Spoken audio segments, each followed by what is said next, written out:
Welcome to the Website Investor. I'm Jeff Hunt, and today we're going to talk about growing the revenue to your content website.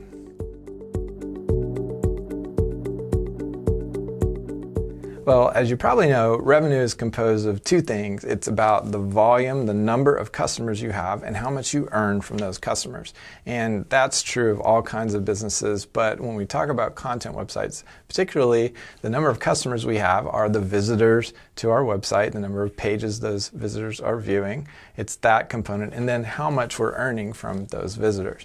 And so when we think about growing it, we've got those two things to work with, and essentially there are two categories, right? The first category is how much we earn from those visitors, optimizing our revenue. And when we look at that category, there's two subcategories.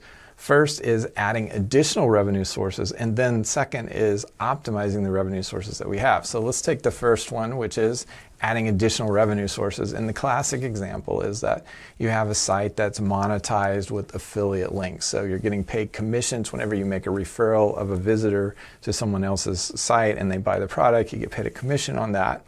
So that's your core revenue stream. And if you want to add on, layer on another revenue stream, the very typical, stereotypical one is to start doing display ads. In addition to your affiliate revenue stream, you sign up with an ad network and they begin to pay you for the number of impressions of ads that they're putting on your pages. So that's an additional revenue stream that you can immediately get. Of course, it's going to cannibalize a little bit the affiliate revenue that you're getting, but hopefully net you're going to increase for the same number of visitors. You're going to have more revenue from those two streams than just from the one stream alone.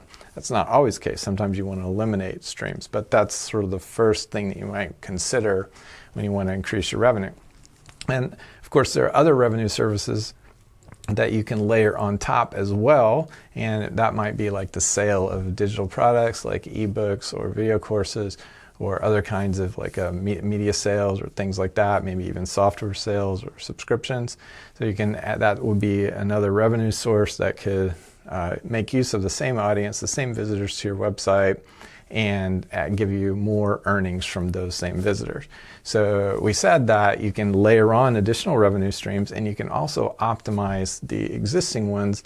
And optimization is things like improving the click-through rate. So if you've got affiliate links on your site, what text can you add before the affiliate links, after the affiliate links? What calls to action can you replace links with so that they look like buttons or they're images, or they're something that's more enticing and more likely to get them clicked on? That's conversion rate optimization, where we're getting more clicks from the same number of visitors, so we're optimizing that revenue stream by increasing our conversion rates, okay?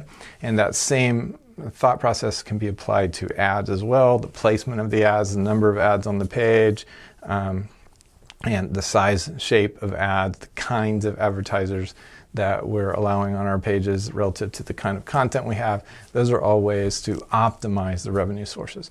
So you remember, we're talking about number of visitors and the amount we earn from each visitor. So the number of visitors is our website traffic. And so the next thing we want to talk about is how do we optimize traffic.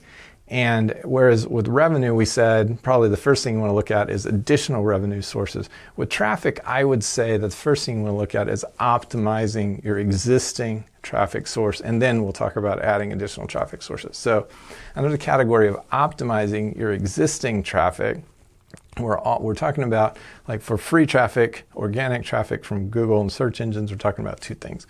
One is increasing the rankings of your content.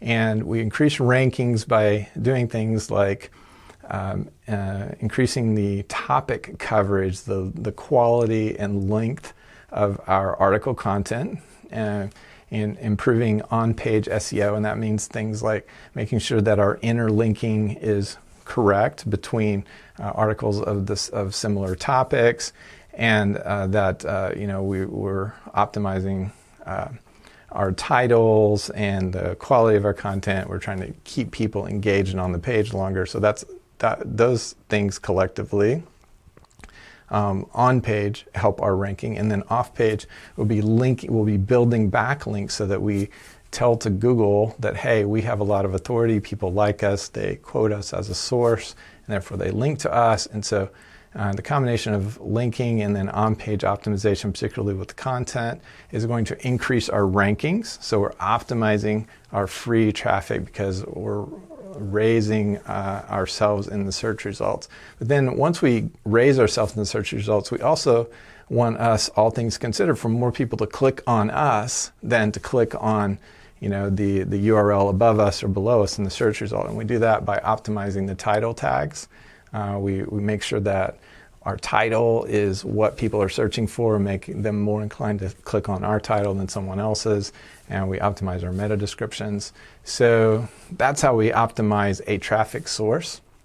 And we can also add additional traffic sources. So it's kind of the classic thing in most blogs and websites start off with free traffic, at least the content websites.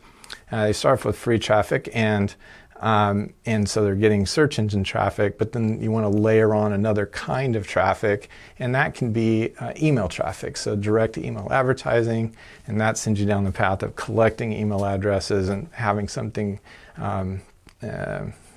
tangible to offer to the customer in return for them giving you your address, and then getting more traffic from them by sending them newsletters that they click on and bringing them back to your website.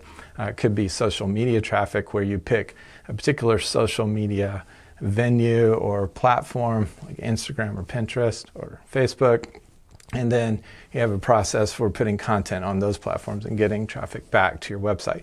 Now, there's different intent. The Pinterest users have a different intent when they click on something than maybe a Google search user has when they click on something. And because they have different intent when they arrive at your website, the money that you earn from them is going to be different based on the traffic source, where they came from, and what they're looking to get out of their visit on your website.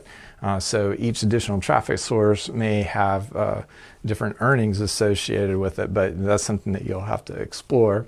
So just again, increase revenue to your website in these four main categories: additional revenue sources, optimizing the revenue sources you have for better conversion rates and click-through rates, optimizing the traffic you have by increasing your rankings and then increasing the click-through on your URLs.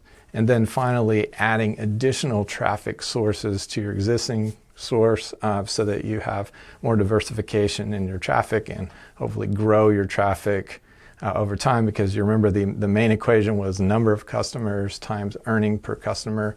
That's how you increase your revenue to a content website. You do that for many other kinds of websites as well.